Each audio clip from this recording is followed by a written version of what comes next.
सुंदर स्कूल इथं आहे. CSIC त्यांचा तो विभाग आहे, म्हणजे त्याच्या अंतर्गत ते बोर्ड आहे आणि अख्ख्या भारताच्या या बोर्डाच्या म्हणजे शैक्षणिक बोर्डाच्या ज्या काही मॅचेस आहेत त्या आज इथं जळगावमध्ये खेळल्या जात आहेत. इथं ग्राउंड सुंदर आहे, नियोजन चांगलं आहे. आवर्जून अतुल भाऊंनी मला इथे येण्याची विनंती केली. महाराष्ट्र क्रिकेट असोसिएशन क्रिकेटमध्ये खूप मोठ्या प्रमाणात काम करत असल्यामुळे आणि हे काम मी अध्यक्ष म्हणून करत असल्यामुळे अनेक असे अपेक्स बॉडीचे मेंबर आहेत जे आम्हाला सहकार्य करत असतात. त्यात अतुल शेठचं नाव येतं म्हणून आवर्जून इथे मी आलो. मॅचेस मी बघितलेल्या आहेत.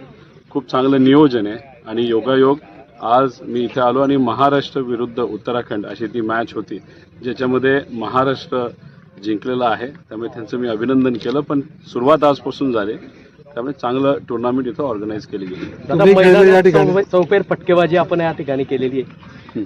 आता राजकारणात आल्यानंतर गुगली असो, पेस बॉलिंग असो, नाहीतर कुठलेही स्पिन असो, तो खेळावाच लागतो. कसा काय येणार. आणि फक्त काळजी एवढीच घेतली पाहिजे की खूप वेडा वाकडा नाही तर गावठी शॉट मारायला नको, ज्याला आपण म्हणतो खालच्या लेवलला वक्तव्य करणं. आणि जे काय खेळायचं आहे तर कुठलाही बॉल आला, कितीही अनुभवी बॉलरली बॉल टाकला तरी तो सेफली बाउंड्रीला आपल्याला कसा घालवता आला पाहिजे याची प्रॅक्टिस आम्ही सर्वजण करत असतो. आणि आज इथं आल्यानंतर कुठलं टेन्शन न घेता फक्त बॉल आपल्याला ग्राउंडच्या बाहेर मारायचा आहे एवढंच डोक्यात खरं तर घेतलं होतं.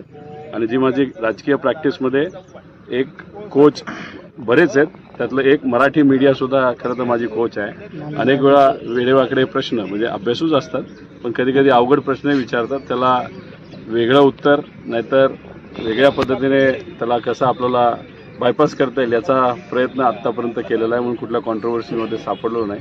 तर क्रिकेट हा माझा आवडतीचा खेळ.